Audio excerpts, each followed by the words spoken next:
a gente está falando de um peso médio entre machos e fêmeas menor.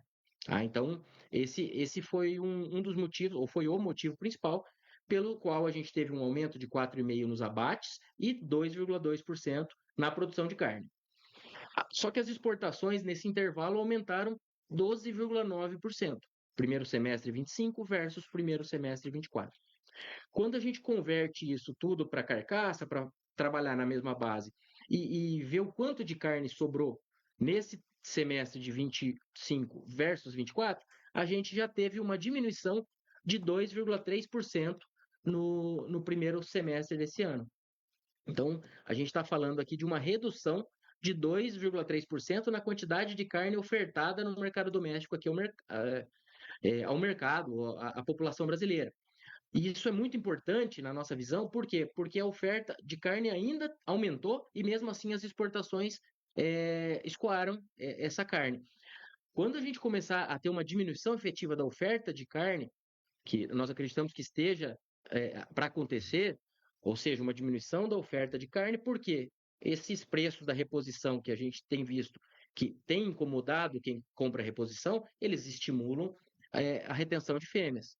E esse estímulo da retenção de fêmeas diminui a oferta geral de carne, e é o que a gente espera para os próximos anos. Mas agora, mesmo com um recorde na oferta de carne, nós já tivemos uma queda na disponibilidade interna. E isso, na nossa visão, é muito positivo, porque a hora que a oferta diminui, essa redução na disponibilidade vai se intensificar. E isso, na nossa visão, vai ser o que vai segurar as pontas frente a esse consumo, frente ao poder de compra, que deve ser menor nos próximos anos, devido à situação econômica e os pontos aí relacionados aos gastos, inflação e poder de compra da população, endividamento e assim por diante. Oi, Então, Bervilho, mas só uma dúvida aqui. Quando você substitui, ou pelo menos reduz a oferta de fêmeas, consequentemente você está reduzindo a oferta de carne, mas você coloca mais animais, boi gordo aí nessa conta, que tem uma produtividade maior. Uma coisa não compensaria a outra, ou pelo menos não recuperaria parte dessa perda de oferta? eu entendi o seu ponto, mas quando a gente tem uma saída da quantidade de fêmeas dos abates, isso costuma refletir em magnitude maior no número de animais abatidos, frente a esse aumento do peso médio que nesse semestre a gente até ponderou aqui. Então, quando as fêmeas saem da jogada, a gente tem menos oferta de carne no geral, com as exportações indo bem, isso costuma enxugar o mercado. Então, eu até costumo usar um paralelo aqui, que o maior fator de variação de consumo no Brasil, na nossa visão, é justamente essa fase do ciclo pecuário. Quando nós temos uma fase de ciclo pecuário de bezerro em baixa, preços das fêmeas, preço do boi e dos animais em geral em baixa, porque mais animais estão sendo abatidos, mais fêmeas indo para o gancho, a gente aumenta a disponibilidade interna de carne. E aí, como a nossa população tem um poder de compra, esse preço, obviamente, sente. Então, o que aconteceu em 2023 e 2024, que foi efetivamente um aumento do consumo de carne no Brasil, não foi porque foi uma promessa de campanha ali atrás. Isso aconteceu porque houve esse abate de fêmeas, esse aumento da produção de carne e um aumento da disponibilidade interna. E para escoar isso, a cadeia precisou baixar preço. Tá? Então a gente teve aqui, em 2023, só a título de comparação, essa disponibilidade interna que caiu 2,3% em 25, ela tinha subido 19% o ano passado. E em 2023 tinha subido 15%. Então a gente tinha mais carne para escoar no mercado doméstico, por isso os preços cederam. Tá? E agora a gente está começando a inverter a coisa. Depois de 2 anos de queda na disponibilidade no primeiro semestre, depois de 2 anos de aumento, primeiro ano de queda. Tá? E a nossa expectativa é que o próximo seja na mesma toada. Cotações do milho. Os preços internacionais do milho futuro começaram a terça-feira, contabilizando movimentações negativas na Bolsa de Chicago a Cebolt. O cereal sentiu a pressão da proximidade de uma colheita recorde de milho lá pelos Estados Unidos e, além disso, a queda dos futuros do farelo também ajudou a puxar as cotações do cereal para o negativo na abertura desta semana, já que ambos competem no mercado de alimentação animal, já que o milho dos Estados Unidos segue segue como opção mais barata na exportação, o que tem mantido o bom apetite dos compradores internacionais. O vencimento dezembro 25 lá em Chicago está cotado agora a $4,23, desvalorização de 6,75 pontos. Março 25 valendo $4,41, a baixa aqui é de 6,25 pontos. Maio 26 negociado a $4,51, queda de 5,75 pontos.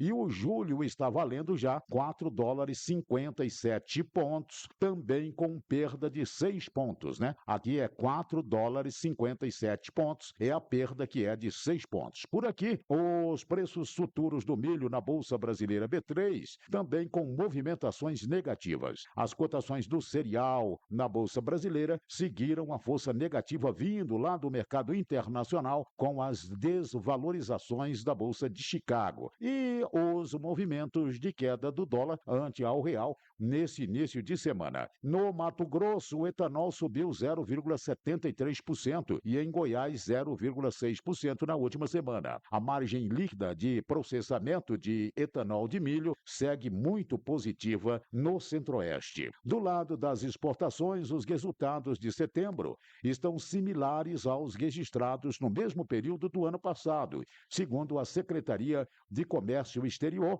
o país embarcou 3.055.389 toneladas de milho não moído, exceto milho doce, até aqui no mês de setembro, o que já corresponde a 47,57% do volume total exportado em setembro do ano passado. A média diária de embarques nestes 10 primeiros dias úteis de setembro está aí em 305.539 toneladas. Vamos acompanhar o vencimento setembro 25, que está cotado neste momento a R$ 65,01, queda de 0,14%. Novembro 25, vendido a R$ 67,36, desvalorização de 1,23%. Janeiro 26, negociado a R$ 70,45, baixa de 0,98%. E o março do ano que vem está valendo R$ 72,90, com uma perda de 0,40%. No mercado físico brasileiro, o preço da saca com 60 quilos do milho seco teve poucas movimentações. E aqui nas praças de Mato Grosso do Sul, identificamos quedas apenas na praça de São Gabriel do Oeste. Cotações da soja. E a soja lá por Chicago, hein? As atenções estão focadas na conversa entre Trump e Xi Jinping na próxima sexta-feira, onde o assunto vai ser o tarifaço, mas com ênfase nas exportações. No Brasil, os preços ficaram estáveis, né? Encontrando aí suporte ainda nos prêmios. E apesar da pressão sobre o dólar, a moeda americana abriu hoje abaixo dos 5,35, conforme os senhores já ouviram aqui. Outra preocupação é a previsão de uma chuvarada danada aqui no Centro-Oeste a partir de 22 de setembro, o que pode complicar o plantio da soja. Vixe, muita coisa, né? Por isso eu quero chamar quem sabe, quem entende muito sobre esse assunto. O Luiz Fernando Gutierrez, ele que é coordenador de inteligência de mercado da Redge Ponte. E ele já está com a companheira Carla Mendes do Notícias Agrícolas. Vamos lá, Carla, seja bem-vindo, Luiz Fernando. Soja na Bolsa de Chicago teve os preços testando os dois lados da tabela, mas terminando ainda com estabilidade, só que do lado negativo. Os preços fecharam com leves baixas, com essa certa estabilidade que também se refletiu em alguma estabilidade para as cotações aqui no Brasil. Como é que o mercado recebe essas informações e recebeu nessa segunda, Luiz? Pois é, Carla, eu acho que o mercado recebe com alguma esperança, né? Especialmente os produtores americanos aí que estão esperando, né, por esse acordo, já que a gente, né, tem em xeque aí as exportações americanas da temporada 25-26, tanto que a colheita deve estar começando, inclusive hoje, daqui a pouco mais, a gente pode ter os primeiros dados de colheita de soja lá nos Estados Unidos, o milho já começou, e enquanto a colheita está começando, a gente não teve nenhuma venda de soja americana para a China até agora, né? Coisa que a gente não via há muito tempo. Nem em 2018, lá 18, 19, a gente viu isso acontecer, né? Então é algo muito importante porque, querendo ou não, né, a China tem uma importância muito grande nos embarques americanos de soja, não tanto quanto os embarques brasileiros, mas tem uma relevância, obviamente, são os maiores compradores de soja americana, e o produtor americano, especialmente, está com muito medo, né? Que caso demore muito para vir esse acordo ou não venha, ou não envolva a soja, a gente pode ter um problema de um excesso de oferta nos Estados Unidos, ou estoques maiores e tudo mais, que naturalmente tendem a pressionar preços, né? Então, o mercado está de olho nisso, sem dúvida. Eu acho que o mercado como um todo está esperando por um avanço nas negociações e, quem sabe, um anúncio de um acordo muito em breve. Mas, paralelamente, né, Carlos, o mercado também divide atenções aí com o início dos trabalhos de plantio aqui na América do Sul. A gente está naquele momento de transição, né, onde a gente passa a migrar da safra americana, que está consolidada, que está começando a colheita, mas não tem muito o que mudar, embora o USA tenha até elevado um pouquinho a safra na semana passada, não foi uma mudança muito grande, mas tem aquela migração, né, dessa safra americana para a safra sul-americana que começa a ser plantada, e aí todo o mercado climático sul-americano que naturalmente costuma trazer uma volatilidade grande para o mercado, né? Então, existe muita esperança com relação a esse acordo, mas o mercado não pode esquecer, e não está esquecendo, obviamente, que a gente está começando esse plantio aqui no Brasil com uma possibilidade de laninha crescendo, né? E obviamente está tudo em aberto, mas nesse momento a gente deve trabalhar por enquanto com uma safra grande aqui, inclusive maior que na temporada 24/25. Mas a gente tem que lembrar, né, que não é só porque está atrasando o início do plantio da soja que a gente naturalmente vai ter problemas, né? Não necessariamente vai ter problemas. A gente já teve anos anteriores onde o plantio atrasou e no final deu tudo certo. Na maioria dos estados a gente colheu uma safra grande e provavelmente recorde. Então, muita calma nessa hora, digamos assim, né? Não dá para ainda começar a falar de problemas importantes, de quebra de safra ou algo parecido, porque é muito cedo, né? Inclusive, né, os mapas estão mostrando para a chuva chegando aí um pouquinho mais para o final agora de setembro, a partir do dia 22, as chuvas devem chegar de uma forma um pouquinho mais ampla no centro-oeste brasileiro, o que deve destravar os trabalhos de plantio, né? Mas claro que o clima ainda vai continuar sendo um fator muito importante daqui para frente, pelo menos até a definição das produções aqui estaduais e a produção nacional nessa temporada 25/26. Mas, por enquanto, a tendência é de uma safra grande. A gente está vendo, deve ver, né, a confirmação de um novo aumento na área brasileira, desculpa, um aumento um pouco menor, né, um pouco mais lento, digamos assim, um avanço um pouco mais lento que em anos anteriores, né, mas ainda assim um aumento aí de 1 a 2% de área no Brasil, o que traz um potencial produtivo novamente recorde, né? Então, se tudo der certo com o clima, a gente deve caminhar para uma safra próxima de 180 milhões, né? Mas, de novo, muito cedo ainda. As principais informações sobre o agronegócio, o resumo da semana, as cotações e tudo mais que você precisa saber. Do agronegócio.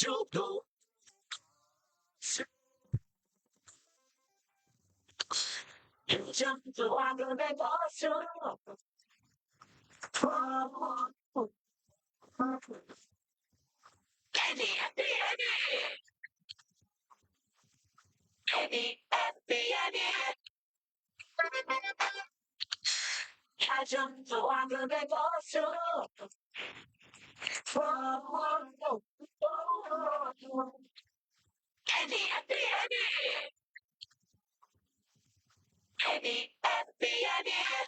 Planejando mudar de casa, trocar de carro ou comprar uma moto para acelerar o dia a dia? Realize com o consórcio do Sicredi, uma das melhores taxas do mercado, alto índice de contemplação, atendimento personalizado e muito mais. Contrate pelo app, site ou na agência mais próxima. O consórcio é o melhor caminho até suas conquistas. Sicredi é ter com quem contar. Consulte as condições. O programa MS Ativo vem melhorando muitas cidades no estado e na região central não é diferente. Em Campo Grande, já são realidade a ponte e o asfalto do Parque do Lajeado. O asfalto também avança no acesso ao Polo Industrial Norte, nas Moreninhas e Duque de Caxias. Em Ribas, tem 111 quilômetros de asfalto novo na MS 338, conectando Camapuã a Ribas do Rio Pardo e muito mais. É o MS Ativo. Governo de MS. Fazer bem feito para fazer dar certo. Do agronegócio.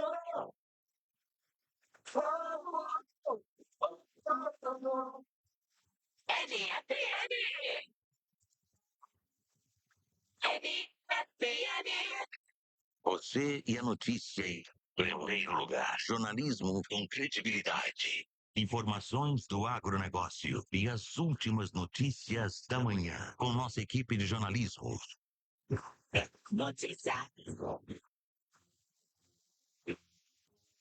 Terça-feira, 16 de setembro, está começando o N Notícias. Fernando Assessian, Paulo Barbosa e Cid Pinheiro, análise das principais notícias do dia. Hoje, entrevistaremos o secretário de Estado da Semadesc, Jaime Verhuck. E no editorial com Paulo Barbosa, em entrevista, presidente nacional do PL, Valdemar da Costa Neto, afirma que houve tentativa de golpe.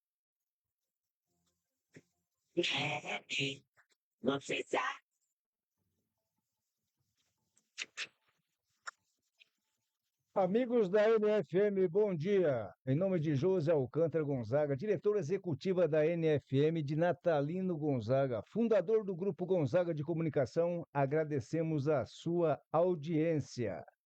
Pois é, Fernando, ontem o presidente nacional Valdemar da Costa Neto deu mais uma escorregada. Parece que ele sofre de verborragia, fala algumas coisas e depois tem que corrigir, né?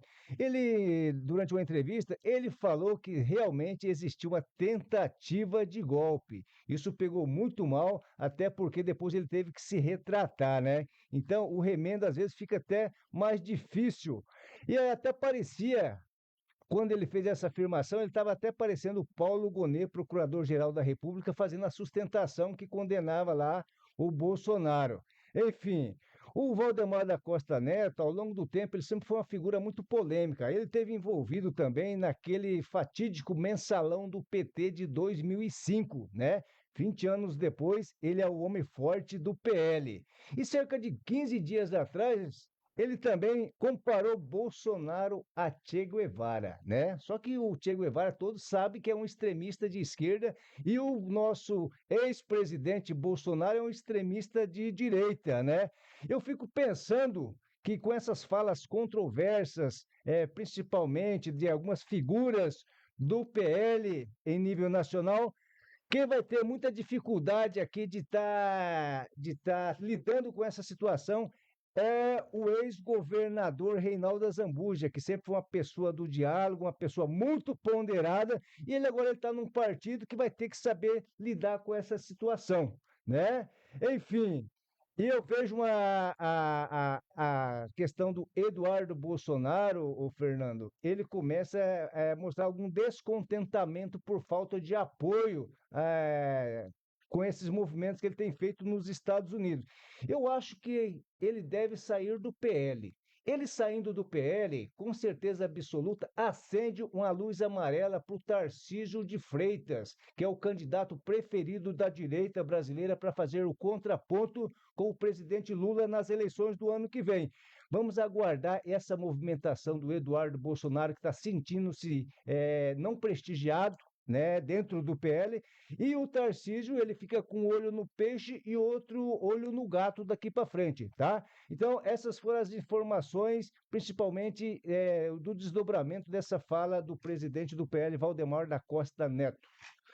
É isso aí, Paulinho. Todo dia nós trazemos aqui no estúdio do N Notícias para a entrevista os principais nomes, principalmente da política regional.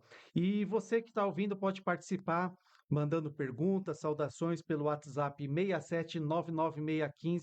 67996159393 ou também acompanhar ao vivo pelo Facebook NFM Agro, facebook.com/NFM Agro. E está aqui conosco o entrevistado do dia, o economista, doutor em Desenvolvimento e Planejamento Territorial, secretário de Meio Ambiente e Desenvolvimento, Ciência, Tecnologia e Inovação, a Semadesc, secretário Jaime Verhuck. Bom dia e bem-vindo ao N Notícias. Muito obrigado pelo convite. Bom dia, Fernando. Bom dia, Paulo. Mandar um abraço para o Natalino, que está nos ouvindo, né? Obrigado por estar aqui com vocês e já cumprimentando a todos no estado que estão nos ouvindo nesse momento. Muito bem, a gente que agradece, em nome de Natalino e de José Alcântara, a sua presença aqui, secretário. E esse espaço aqui, a gente sempre usa também para que o ouvinte da NFM, a população, o eleitor, ele forme um pensamento, do entrevistado aqui, até porque quem está no serviço público um dia pode ser candidato. E a gente avalia que para melhorar a qualidade da política, precisa melhorar a qualidade do voto. E só melhora a qualidade do voto quando você conhece o histórico da pessoa. Eu quero começar falando quem é Jaime Verruc, da onde que ele veio, desde quando ele atua aqui no Mato Grosso do Sul. Bom, eu, na verdade, eu sou praticamente um sul-mato-grossense, né? Meus pais vieram do Rio Grande do Sul, eu tinha 10 anos de idade, então eu vim para o estado já há muitos anos e me formei aqui, eu estudei aqui, me formei aqui em economia, na antiga FUCMAT, que era hoje a Universidade Católica Dom Bosco, e depois disso eu saí, na verdade, do estado para fazer mestrado na Universidade Federal do Rio Grande do Sul, e depois do Rio Grande do Sul eu passei um tempo em São Paulo, trabalhando em várias empresas, trabalhei na Associação Brasileira de Indústria de Óleo de Soja, depois fui para a Sadia, e retornei então aqui em 94 ao Mato Grosso do Sul, e aí eu comecei uma carreira acadêmica, professor da UCDB praticamente durante 10 anos, com a minha empresa de consultoria aqui no Mato Grosso, tendo uma atividade privada, e foi essa trajetória, né? Casei com uma sul-mato-grossense, tenho duas filhas, uma reside aqui, outra não, e, na verdade, aí, em 2014, quando o governador Reinaldo ganhou as eleições, juntamente com o atual governador Eduardo Rido, que estava na FamaSul e eu estava então na Federação da Indústria do Estado de Mato Grosso do Sul, eu recebo convite pela primeira vez para adentrar no setor público. Mas eu tenho uma história interessante. Eu, quando tinha 16 anos, o Eduardo está aqui comigo, trabalhei com ele na época. Eu, com 16 anos, fazia ensino médio, passei no concurso, fui trabalhar no Departamento de Obras Públicas, né, com 16 anos. Então, naquela época, com 16 anos, você entrava como contínuo. Então, eu fui contínuo. Era tipo um mirim. Não, era tipo um mirim, mas era já concursado, né? Você fazia um serviço, e na época, então, eu adentrei de serviço público, e tem uma história sempre que é interessante, que era até muito diferente do serviço público hoje. Eu entrei como contínuo, depois consegui passar para desenhista, aí depois consegui passar para desenhista projetista. Então, você tinha uma carreira naquela época, a partir do momento que você estudava e se formava, você avançava. E depois, acabei, então, saindo do Estado, me formando em economia. Então, é uma trajetória. Eu sou nascido no Rio Grande do Sul, mas a minha vida toda, na verdade, ela é aqui no Mato Grosso do Sul. Secretário Jaime, eu estive no primeiro dia em que o governador Reinaldo Azambuja apresentava os secretários lá do seu governo, né? Naquele primeiro dia. E ali, quando vai anunciando os secretários, vão falando dos currículos dos secretários. E eu lembro que o seu currículo, rapaz, o cara demorou uns 5 minutos lá para falar. E você acabou não falando aí, mas eu vi que você tem uma qualificação fora do país, né? E aí a gente começa a fazer um comparativo. Naquele momento, um cara que tinha um currículo perto do seu era o Eduardo Riedel, né? Exato.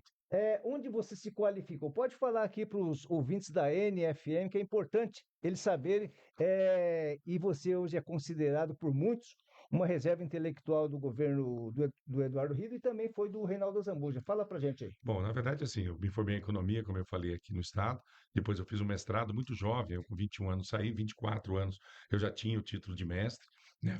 Participei de uma bolsa na Rio Grande do Sul, eu fiz um doutorado na Espanha, né? Um doutorado na área do desenvolvimento territorial, pela Universidade Complutense de Madrid. E também eu tive uma possibilidade, hoje que isso foi me oferecido muito pelo próprio Sistema Indústria Nacional, de fazer formações nos Estados Unidos. Eu fui na Universidade de Wharton, que é uma das principais universidades de negócios do mundo, e depois eu fui olhar eu fiz um outro trabalho na Universidade do INSEAD, na França, que é bom que a gente olha mundos diferentes. O olhar para o mundo dos negócios eram formações na área de estratégia, são fundamentais. Tive na Alemanha por praticar aí, foi um curso eu fiquei 1 mês na Alemanha, fazendo um curso também que era misto entre universidade e empresas. Então, isso me permitiu também olhar um pouco e conhecer um pouquinho de como é que esse mundo funciona na área do desenvolvimento. Eu acho que isso é importante. E também, depois eu fui ser professor da Fundação Getúlio Vargas, tive a possibilidade de formar, o próprio Eduardo Riedel foi meu aluno, de MBA, ele, na sua formação, fez o MBA em Agribusiness, estamos falando de agronegócio aqui, e outros tantos, né? O próprio secretário de Saúde, o Maurício, também foi meu aluno. Então, me possibilitou, acho que a academia nos possibilita esse contato com muita gente, com muitos alunos, e também essa formação na pós-graduação ela foi fundamental. Então, isso me permitiu realmente ter um bom currículo, né? E as pessoas sempre falam, e eu gosto de estudar, eu sempre gosto de estudar e gosto de estar atualizado. Muito bem. Agora que você já ouviu um pouquinho da trajetória do secretário Jaime Verruc.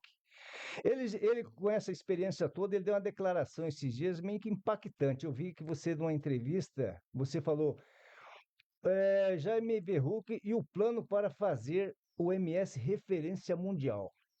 Em que aspecto você acha que o Mato Grosso do Sul pode ser essa referência mundial, Bom, secretário? eu acho que é importante a gente falar um pouquinho do agro sul-mato-grossense. Nós temos uma situação no agro hoje, primeiro que o agro esse ano no estado cresce 17%, vai ser o maior crescimento do país. Certo. Da onde vem essa força? Uma safra recorde de soja que nós tivemos esse ano e também uma safra recorde de milho agora com 14 milhões de toneladas.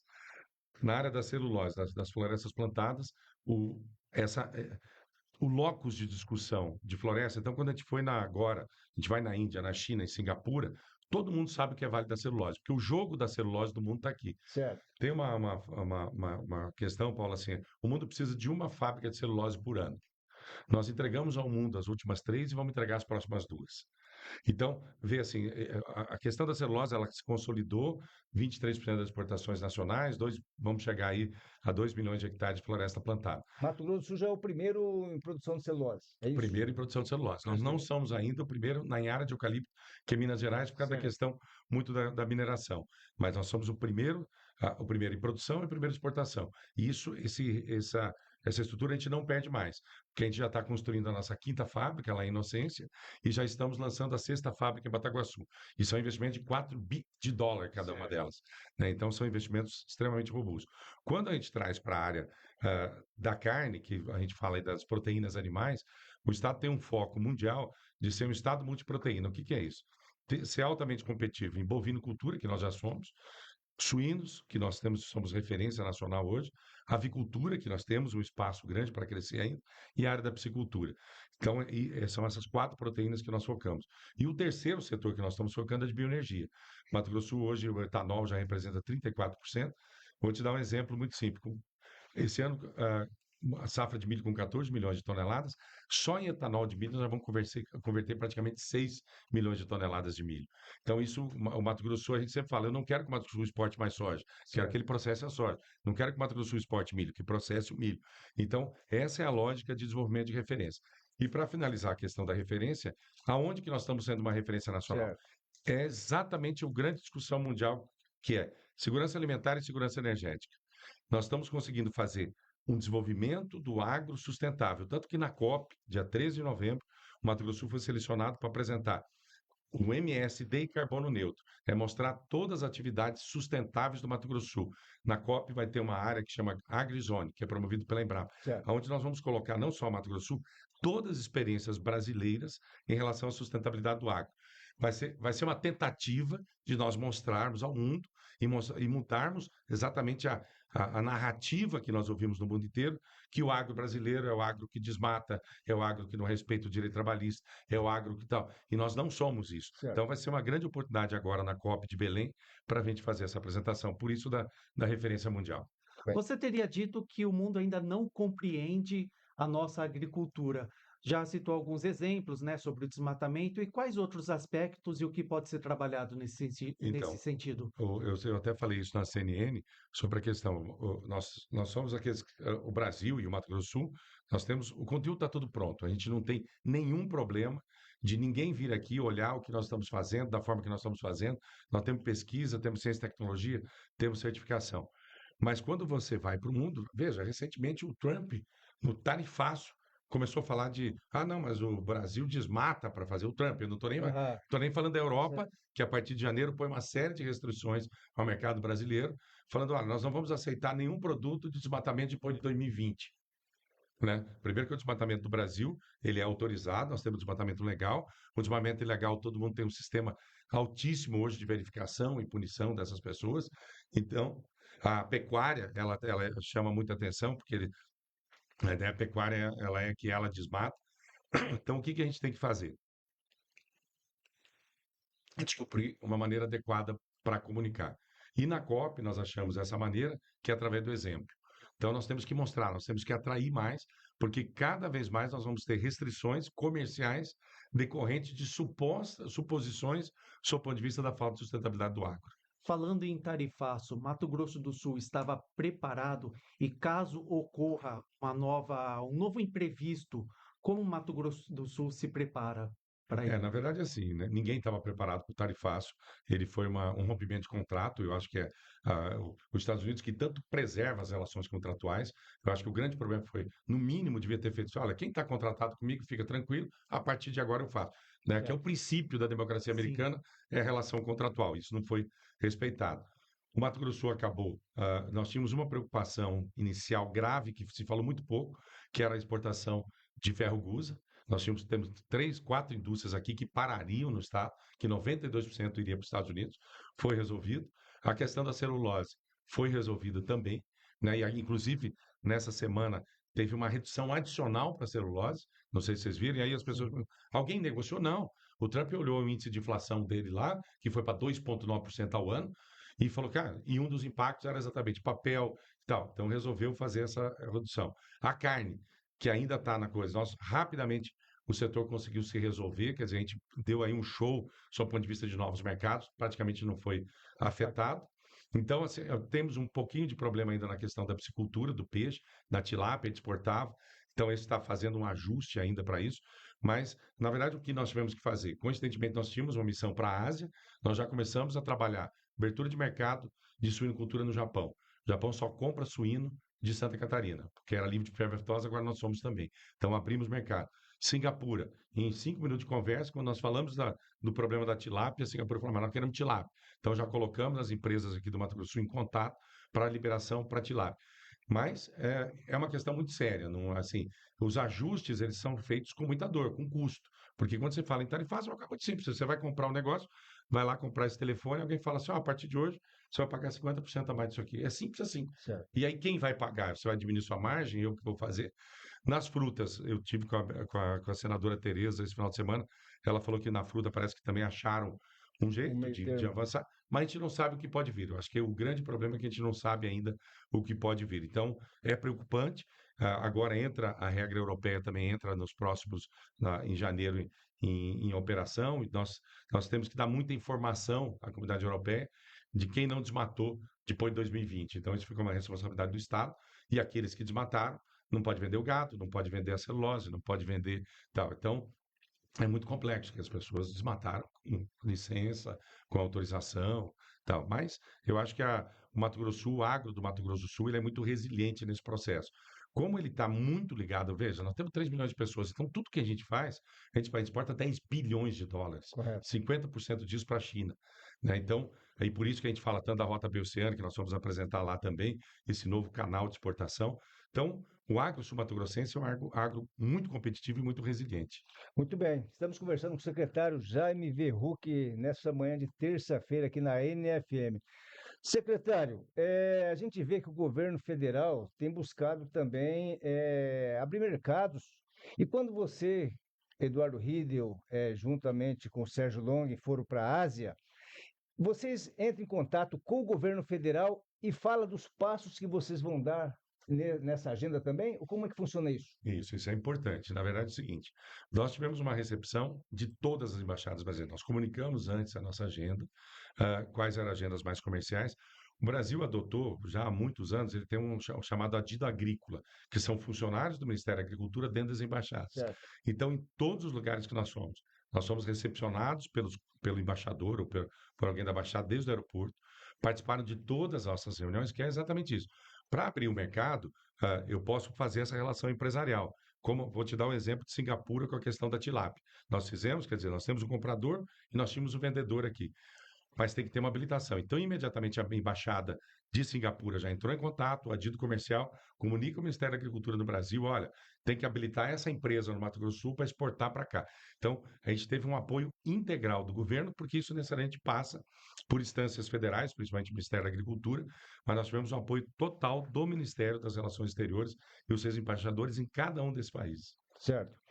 Eu lembro que no governo passado, do Bolsonaro, ele criou algumas polêmicas lá com a China, né? E a Tereza Cristina com muita habilidade sobre resolver isso aí. Você vê hoje o mercado brasileiro sem ignorar esse mercado, que é o maior comprador do Brasil hoje? Não tem, ou tem outra saída? Não, não tem. Veja o seguinte, se eu tenho um cliente que hoje me gera 50% da remuneração das exportações do Mato Grosso do Sul, chegando até 60% são chineses. E veja, nós não temos essa ideia, nós não podemos olhar mercado sob o ponto de vista ideológico.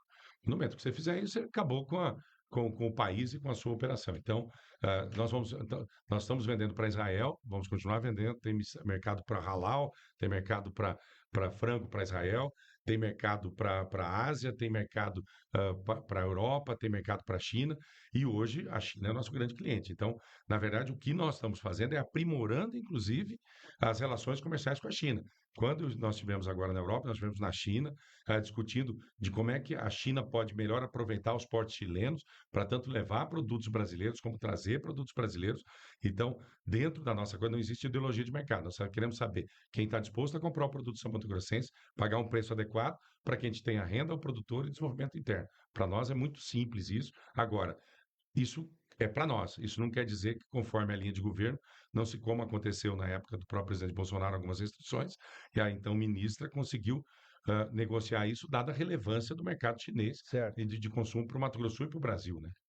Muito bem. Secretário, você falou que o Mato Grosso do Sul tem um gargalo ainda para resolver, que é a questão da malha oeste. O que envolve essa malha oeste? É ferrovia, é hidrovia, é É a estradas? malha oeste é ferrovia. Eu faço uma brincadeira que eu não posso sair do governo sem resolver dois problemas, que seria a retomada da obra da UFN3, porque quando eu entrei no governo em 2014, houve a paralisação da obra, e a ferrovia, que também já estava paralisada, então eu faço uma Certo. brincadeira, olha, eu não posso sair enquanto não resolver os dois problemas, que eles são dois gargalos fundamentais, por isso que a gente faz essa E brincadeira. você acha que resolve em pouco tempo? A UFN3, eu estive com a presidente da Petrobras há 2 semanas lá em São Paulo, numa reunião, e ela me falou, Jaime, olha, a UFN3 está aqui, está na minha mesa. A gente está contratando as empresas, a gente pretende retomar essa obra. Nós temos autorização do Conselho, temos recurso, é estratégico para o Brasil, que o Brasil é importador de ureia, só o UFN3 vai produzir 15% da ureia brasileira. Então, é importante a gente reduzir essa dependência. Veja esse conflito agora da Rússia e tal, nós temos muita dificuldade de atender o agro sul-mato-grossense brasileiro com ureia. Então, isso é prioridade. Então, eu acho que a UFN3 está melhor encaminhada.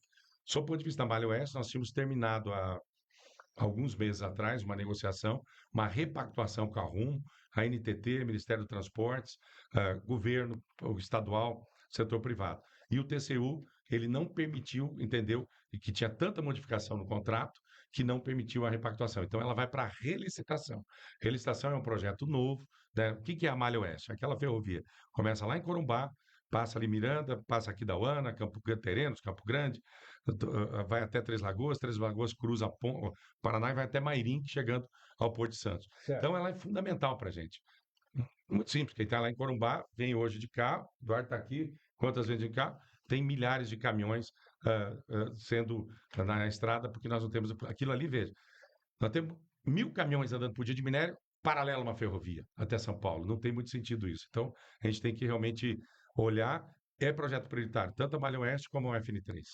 Para o ouvinte que não conhece, a UFN3 é a fábrica de fertilizantes lá de Três Lagoas, Isso, correto? Gerenciada pela Petrobras? Isso, a UFN3 é a Unidade de Fertilizantes Nitrogenados, a sigla. Ela é a terceira, não é porque ela é em Três Lagoas, porque era a terceira a ser construída.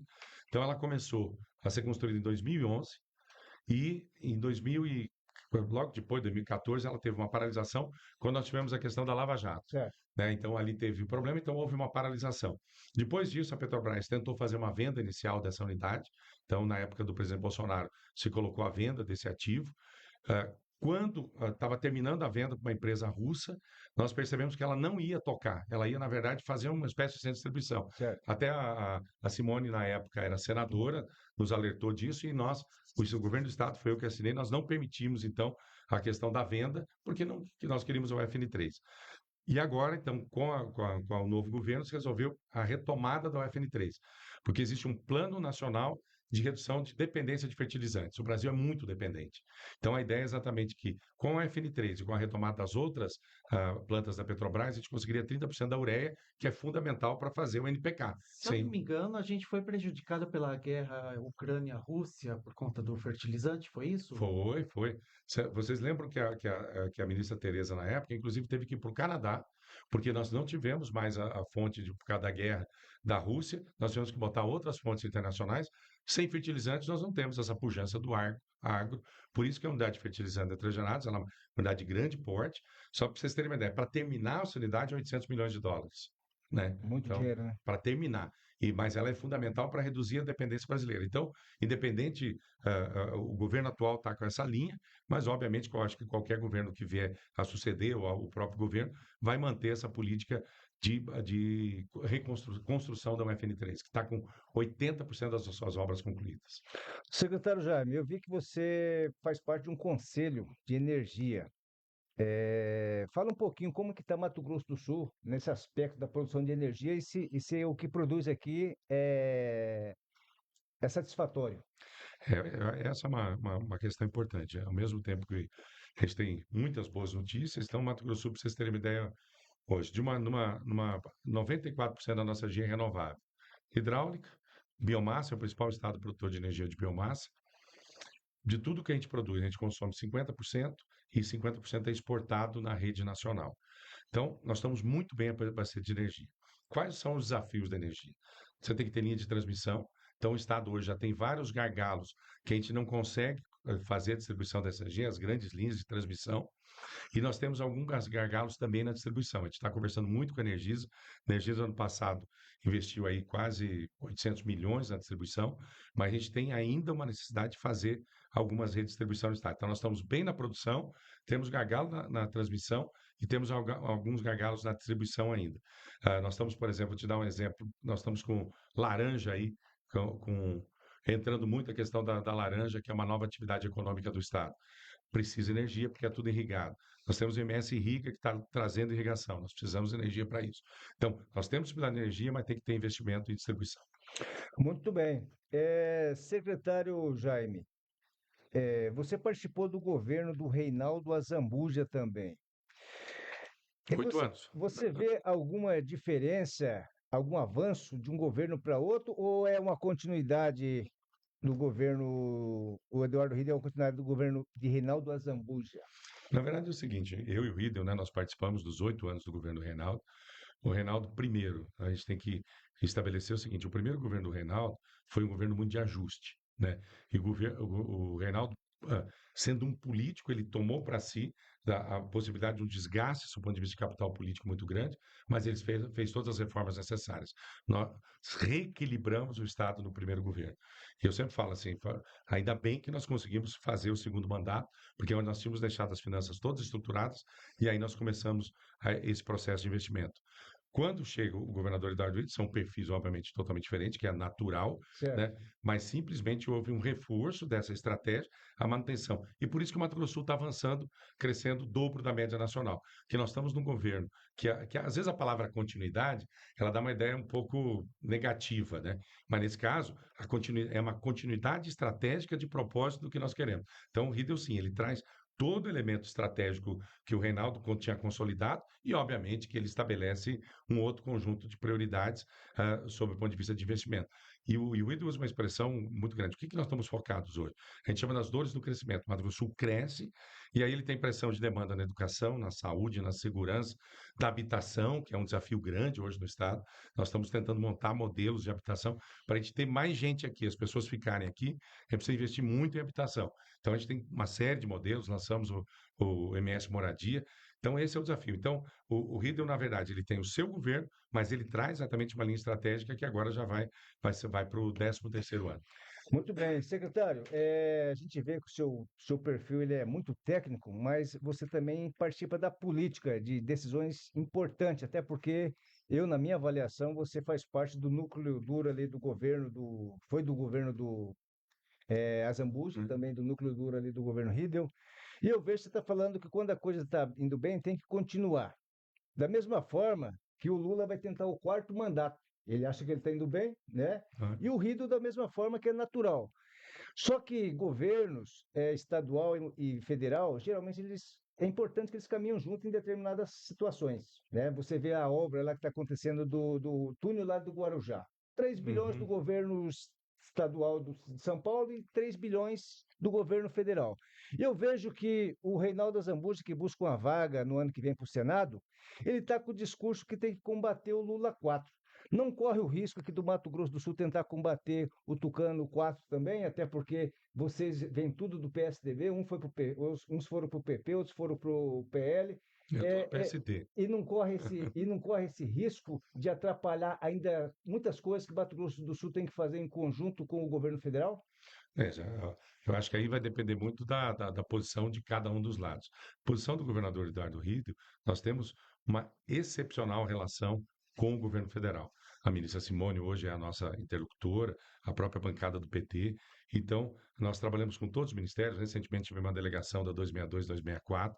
Então, a postura exatamente mais técnica do governador, sob o ponto de vista das ações, a gente encontra essa ressonância também no governo federal. Então, acho que isso é importante. Então, eu não vejo nenhuma descontinuidade de projetos do governo federal, juntamente. Vamos pegar o caso da Rota Bioceânica, o novo PAC que está fazendo o acesso de Porto Murtinho. Quer dizer, é um projeto nacional, não é um projeto local. Então, em hipótese nenhuma, o ministro, o próprio presidente Lula falou, para a obra da Rota Bioceânica, porque o governador Eduardo Riedel foi para o PP e tal. Agora, com certeza, lá em agosto do ano que vem, o governador Eduardo Riedel não estará no palanque do presidente Lula. Não há nenhuma dúvida em relação a isso. Eu não sei quem é que o PP se vai ter seu candidato próprio, se vai ter apoiar alguém, se vai ser depois, a gente não sabe, mas com certeza não será um apoio ao presidente Lula. Então, o Riedel deixa muito claro isso. É naquele momento que nós vamos estar com propostas de país diferenciadas, propostas de andamento diferenciadas. Agora, aqui, o governador Eduardo Riedel vai ser candidato, obviamente, à reeleição, mas a gente não pensa que a gente não vai ter concorrente, né? A gente não pensa que a gente não vai ter pessoas para fazer. Lógico que a gente tem que estar preparado para isso. Secretário, se comparar aquele Mato Grosso do Sul no primeiro ano do primeiro mandato de Azambuja com o Mato Grosso do Sul de hoje, como você vê, de forma objetiva e bem simplificada, o maior avanço na sua área? Na minha área, eu vou te dar uns números que a gente está na rádio do agro aqui, vou te dar muito simples. Nós pegamos o governo com 2,5 milhões de hectares de soja plantada. Hoje, 4,5 milhões. Então, nós dobramos a área de soja em 2014. Nós pegamos o estado com 900 mil hectares de eucalipto plantado. Estamos entregando esse ano com 2 milhões de hectares de florestas plantadas. Nós pegamos o estado com 3 indústrias de celulose. Vamos entregar com 6 indústrias de celulose. Nós pegamos o estado com abate de carne bovina em torno de 2 milhões e 300 mil cabeças. Mantivemos o rebanho e vamos entregar com 3 milhões e meio de abate médio, com 17 meses a menos de abate na bovinicultura. Nós pegamos o estado com a área da suinocultura, nós praticamente dobramos. Nós temos a maior produtividade de suinocultura do país. Isso eu estou falando só no agro. Tornamos o estado o segundo maior produtor de amendoim do país, que não tinha amendoim em 2014. Laranja não tinha nada, esse ano a gente termina com 35 hectares, fazendo uma diversificação da pós-produtiva. Pegamos o estado com uma crise na questão da ocupação do Pantanal. Estamos entregando com uma lei, fizemos uma lei estadual e vamos entregar agora com uma lei federal que deve ser sancionada essa semana com o presidente de proteção ao bioma. Estabelecemos uma meta de estado carbono neutro em 2030, vamos chegar em 2030 com agregação de sustentabilidade fantástica em 2030. E aí, pegamos o estado com desemprego na faixa de 8%, vamos entregar em 2,9%, praticamente pleno emprego no estado de Mato Grosso do Sul. Nível de investimento, zero investimento naquela época, hoje a gente consegue, esse ano, botar 13,2% da receita líquida em investimento em infraestrutura. Então, foi a maior obra de infraestrutura feitas no estado ao longo desse período. Então, só para falar efetivamente de algumas questões relativas à minha área. É um outro Mato Grosso do Sul. Secretário Jaime, já conversamos de tudo, falamos de produção de emprego, renda, enfim, né, de obras importantes que vai desenvolver o Mato Grosso do Sul, mas toda vez que chega perto das eleições, o senhor tem um nome cogitado para disputar algum cargo. E isso acabou nunca acontecendo, né? Eu lembro que no ano passado as pessoas falavam, o candidato do governador Eduardo Riedel... No anterior, né? Na eleição do Riedel. Exato. E você acabou nunca disputando. E o PSD, na minha avaliação, é o partido que é o fiel da balança, principalmente em nível nacional hoje, que é o partido comandado pelo Kassab, né? E se o Kassab juntamente com o Nelsinho Trade, que é o líder aqui do PSD no estado, fala, Jaime, você tem que disputar um cargo porque é importante para o nosso partido, importante para o nosso estado. O Jaime está preparado para fazer essa disputa no ano que vem? Tá, estou preparado. Eu tenho conversado muito com o governador Eduardo Rio. Só o destaque, quero falar, ó, qualquer ação política minha vai se dar dentro do grupo do Eduardo Rio, do Reinaldo Zambuja, né? Não, em hipótese nenhuma há outro caminho, a não ser estar caminhando junto com a Tereza, com o Reinaldo e com o Eduardo Rio. E eu tenho uma predisposição no ano que vem a concorrer a um cargo eletivo para Brasília, quer dizer, então eu estou falando de Senado ou deputado federal, essa é a intenção, e a gente está construindo esse processo. Se é possível fazer esse processo dentro do PSD, nós estamos conversando com o senador Nelsinho. No PSD está eu, o vice-governador, o Nelsinho, que é senador, Pedro Cian, que é deputado estadual. Então, nós tivemos uma reunião recente para discutir exatamente o posicionamento do PSD para as próximas eleições. E a única definição que nós já fizemos, que o PSD caminha no estado de Mato Grosso do Sul com Eduardo Rio. Mas eu vou construir esse projeto. Eu acho que eu já andei muito dentro do governo, talvez eu seja o estado com o secretário com maior tempo já de uma pasta tão grande, cuida de meio ambiente, agricultura, pecuária, indústria, ciência e tecnologia, trabalho. Então, eu acho que é o momento de eu colocar meu nome. Não é fácil, eu sou um cara técnico, né? E esse dia até me perguntaram, mas muitos criticam que o senhor é muito técnico. Eu falei, que bom que quem me critica deve ser político, não a sociedade, né? Então, não tem problema nenhum. E eu acho que também tenho muito a contribuir exatamente pela essa minha formação técnica. Secretário, mas a gente vê, pela atual conjuntura, que o PSD já tem um candidato, Nelsinho Trade. E do outro lado tem o seu parceiro, foi seu chefe durante 8 anos, a Zambuja, que vai disputar uma vaga pelo Senado. Então, basicamente, existe um congestionamento. Então, basicamente, o senhor define que deve vir para federal. Não, acho que assim. Primeiro, nosso candidato a Senado é o Reinaldo, ponto. Aí tem 2 vagas. Nós temos o segundo, que são 2 vagas que vão ser disputadas. E essa segunda vaga que está sendo discutida. Né? Então, talvez para disputar uma segunda vaga eu não posso ficar no PSD, né? Sendo, obviamente, prioritariamente o senador Nelsinho tem a prioridade, a preferência, porque ele está no seu mandato. Então, ainda eu não descarto a possibilidade de eu quero ser uma boa segunda opção para quem de direita, para quem de esquerda e para quem de centro. Muito bem. Aí está o secretário Jaime Berruc fazendo as suas conjecturas também, com a expectativa de disputar uma vaga para a Câmara Federal, para o Senado no ano que vem. Secretário, quero aproveitar aqui, já fez o contato com a gente, mandando um abraço para você que está na audiência, o Washington Willeman. Washington, diretor-presidente da Agraer. Agraer. Também o prefeito Rodrigo Basso, né, está aqui na audiência. O Elvio Ramires, secretário de Obras de Bela Vista. Bela Vista. Né?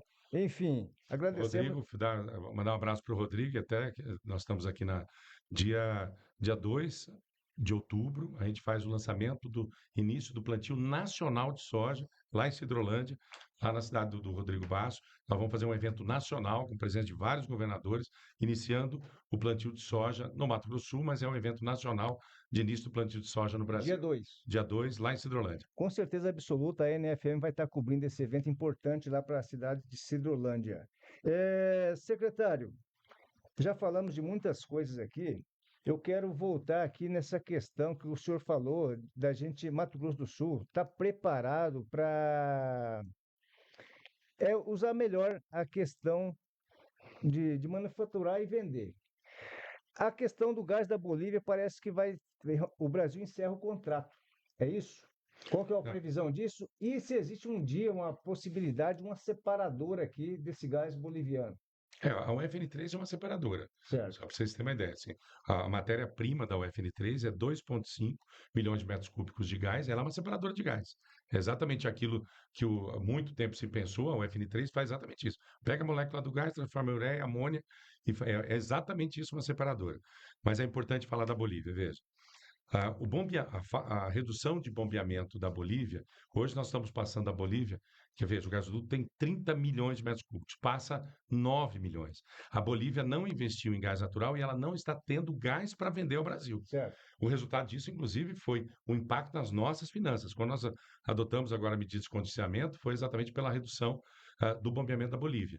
Então, nós já estamos trazendo, muita gente não sabe, gás da Argentina pela Bolívia. Está subindo lá de Vaca Morta e está passando aqui já. O que a gente espera agora, dia 17 de outubro, tem eleição na Bolívia, a gente espera que o novo governo, né, efetivamente atraia o capital estrangeiro para explorar. Existe gás na Bolívia, mas precisa de investimento.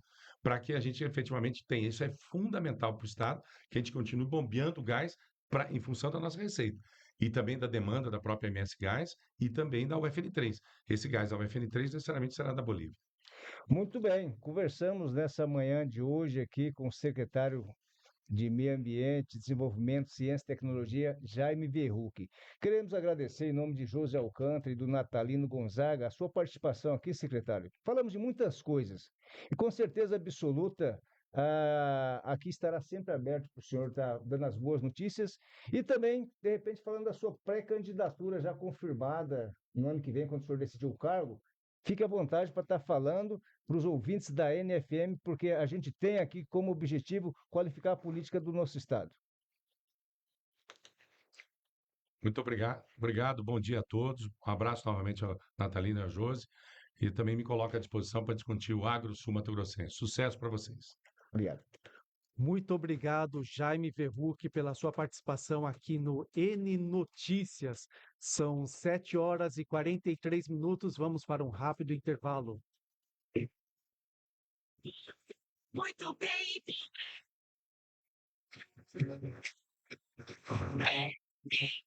Notícia. Junto ao agronegócio.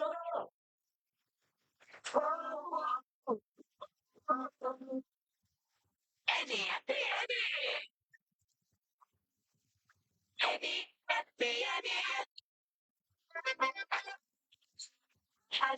ao agronegócio.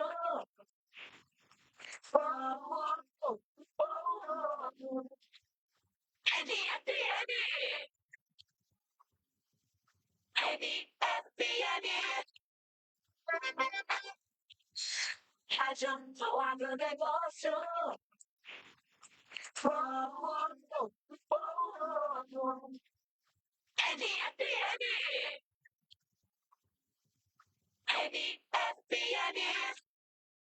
Você sonha em trabalhar na maior biorefinaria de etanol da América Latina? Agora é a sua chance. A Enpasa está com mais de 200 vagas abertas para diversas áreas, e todas também disponíveis para pessoas com deficiência. Acreditamos que inclusão de verdade acontece com oportunidade. Realize esse sonho e venha ser mais que energia com a gente. Desde cedo, o NutriShopping já está com você. Do café da manhã em família, na lancheira da criança, na pausa do café, no almoço feito com carinho. Tá no cheirinho da roupa limpa, no jantar de domingo e em cada momento que vira memória boa. Porque aqui a gente vive o seu dia junto com variedade, carinho e cuidado. E é tão bom te receber. Avenida Dorvalino dos Santos, 1400, Centro, Sidrolândia. 67-3272-1360. NutriShopping, cada dia mais perto de você. Você realmente está bem? Às vezes, só essa pergunta muda tudo. Estamos no Setembro Amarelo, um mês dedicado a falar de vida, de cuidado e de esperança. Tem muitos por aí sorrindo por fora, mas carregando um peso enorme por dentro. Por isso, olhe com carinho para as pessoas que você ama e pergunte se elas estão bem de verdade. Fique atento aos sinais. Apoie, abrace, escute com atenção. E se precisar, peça ajuda. Procure alguém de confiança. Falar é o primeiro passo para se sentir melhor. A vida é única e você é importante demais para desistir dela. A campanha Setembro Amarelo salva vidas. Divulgue. Câmara de Sidrolândia. Crescendo junto com você. O programa MS Ativo vem melhorando muitas cidades no estado e na região central não é diferente. Em Campo Grande, já são realidade a ponte e o asfalto do Parque do Lajeado. O asfalto também avança no acesso ao Polo Industrial Norte, nas Moreninhas e Duque de Caxias. Em Ribas, tem 111 quilômetros de asfalto novo na MS 338, conectando Camapuã a Ribas do Rio Pardo e muito mais. É o MS Ativo, Governo de MS. Fazer bem feito para fazer dar certo. Para produzir cada vez mais, tem que aguentar a pressão. A Comagram tem mangueiras hidráulicas de alta performance e prensagem de terminais e conexões de todas as bitolas para os mais variados sistemas hidráulicos. Na hora de fazer o reparo ou manutenção do sistema hidráulico, prefira alta qualidade e resistência. Comagram, ajudando a produzir. Lojas em Campo Grande, Dourados, Naviraí, Maracaju, Corumbá e Nova Andradina.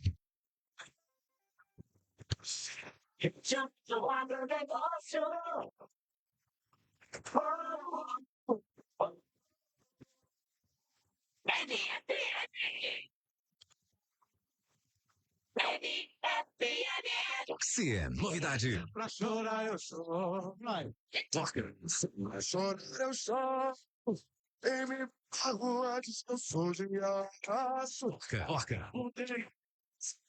Sabe Pra ele, como tu de gasto, só pra ver. tá legal. E no meu vou fazer pra máquina de você. Isso não é medo de te perder. Os principais lançamentos estão aqui. Ela tá aqui. Mais atualizada do Brasil. Você já disse. Do romântico. Ao batidão.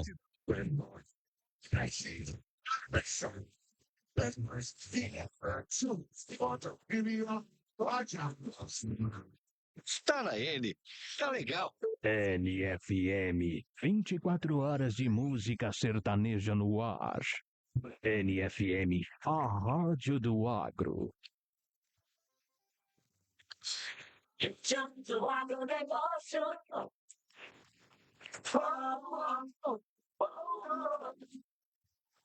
NFM,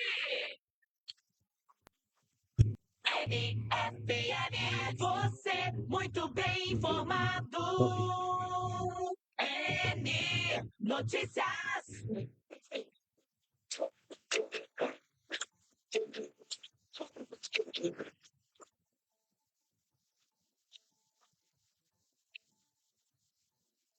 Sete horas e 49 minutos. O N Notícias está de volta. Paulo Barbosa, para quem que vai o abraço de hoje? Na verdade, está sintonizado com a gente o Márcio Marchetti, professor lá de Sidrolândia, também o Chiquinho Vermelho. O Chiquinho Vermelho ele é assessor do Beto Pereira, deputado federal. Também para o Alexandre Paraíba, lá de Rio Negro, né, amigo. E também para o Gilmar lá de Rio Negro. O Wilson Banes, empresário aqui de Campo Grande, e o Everaldo, meu amigo Everaldo Chipa, está na escuta. O que nós temos aí para Fernando? O PT disse que deve lançar Vander com ou sem Simone na disputa. Na verdade, o deputado Vander, que é deputado de 6 mandatos consecutivos, o Fernando, o Vander nunca teve outro mandato eletivo a não ser de federal. Desde 2002 que ele ganhou aquela eleição, né, na reeleição do governador Zeca do PT. E agora, há cerca de um ano atrás, ele já vem fazendo as articulações para tentar uma vaga ao Senado. Segundo ele, não vai disputar mais a reeleição para a Câmara Federal. Enfim, ele quer ser o candidato do presidente Lula aqui no Mato Grosso do Sul, mas também existe a possibilidade da Simone ter esse apoio do governador, do presidente Lula, né? Mas a Simone ela tem aparecido muito bem, principalmente no estado de São Paulo, quando faz ali as pesquisas ao Senado.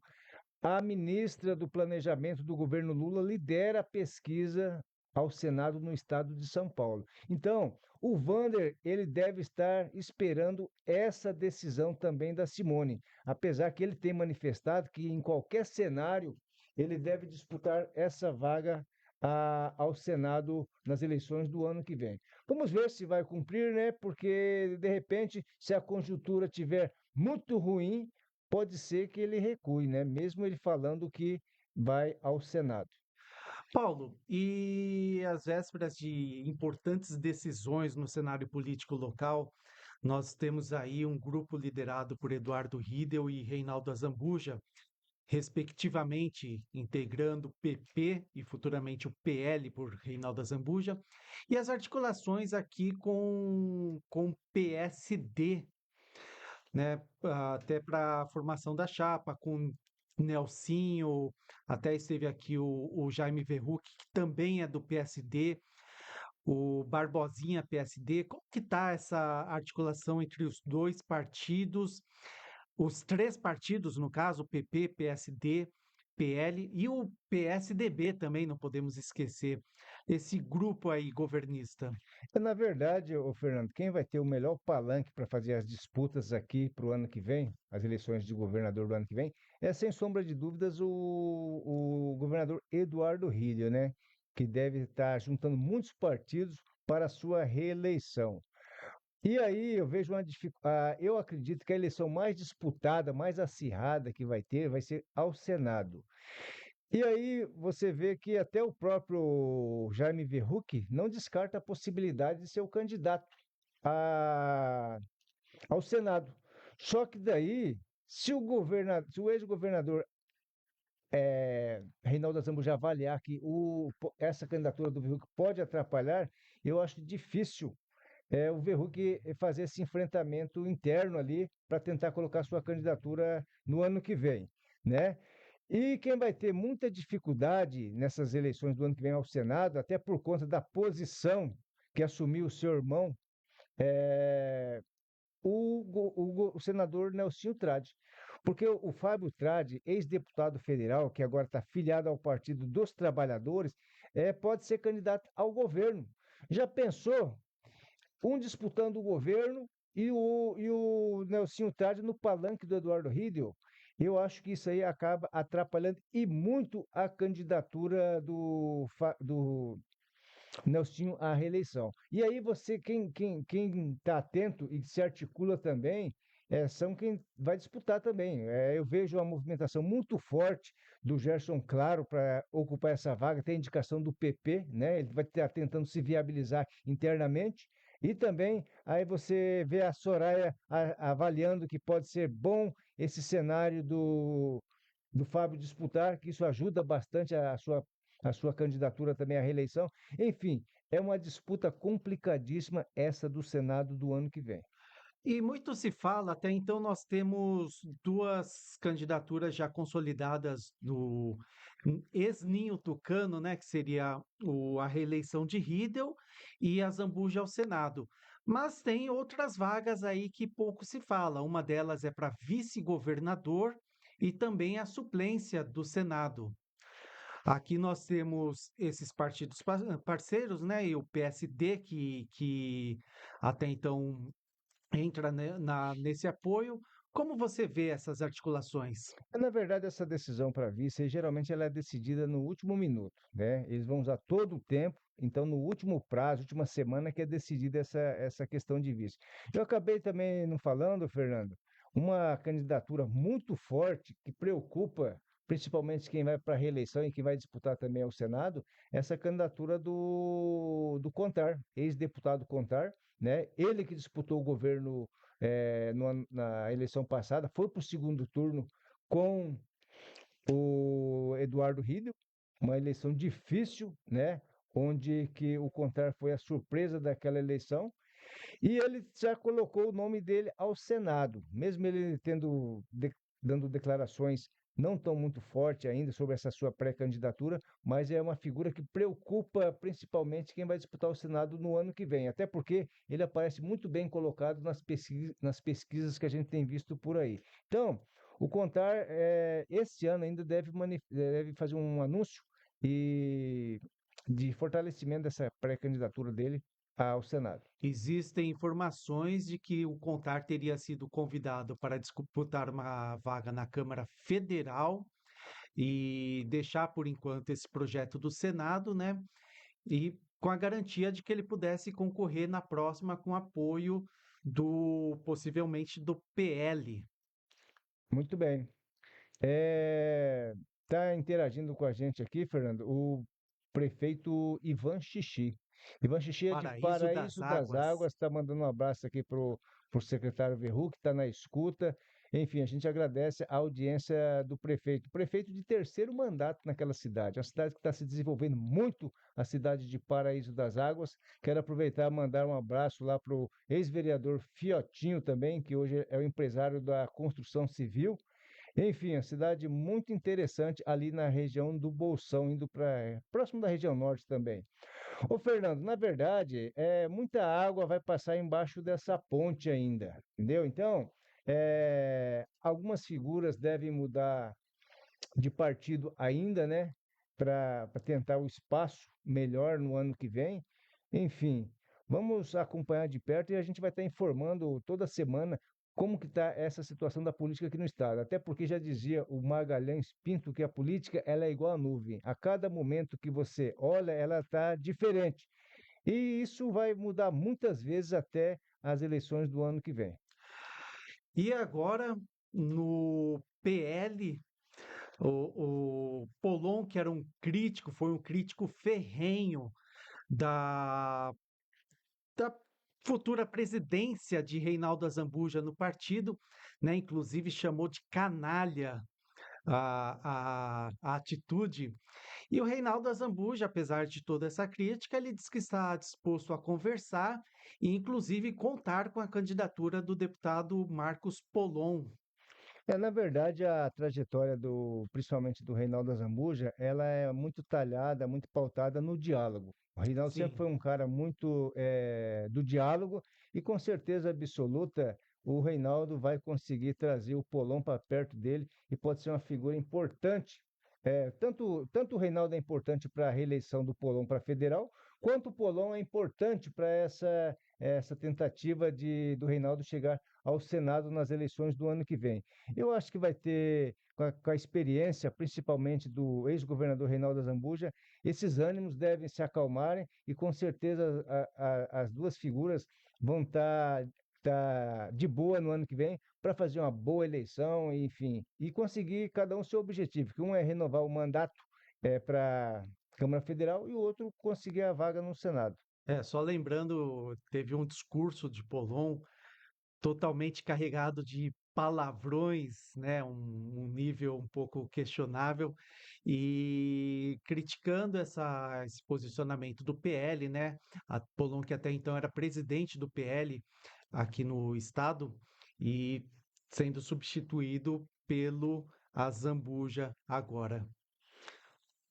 Isso é natural, né, Fernando? Dependendo do ambiente, o momento político ali, às vezes o político deixa escapar algumas palavras que depois ele tem que se retratar. Enfim, o Polon já se posicionou, já falou sobre isso aí, e ele fala que isso aí já é página virada, que quer construir junto agora com o Reinaldo também. Enfim, vamos aguardar.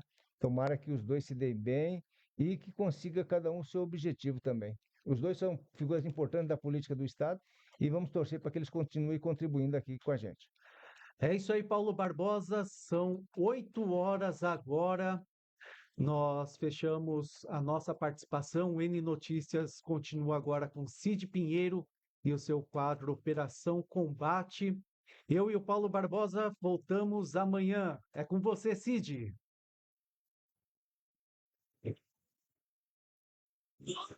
Muito bem, vai.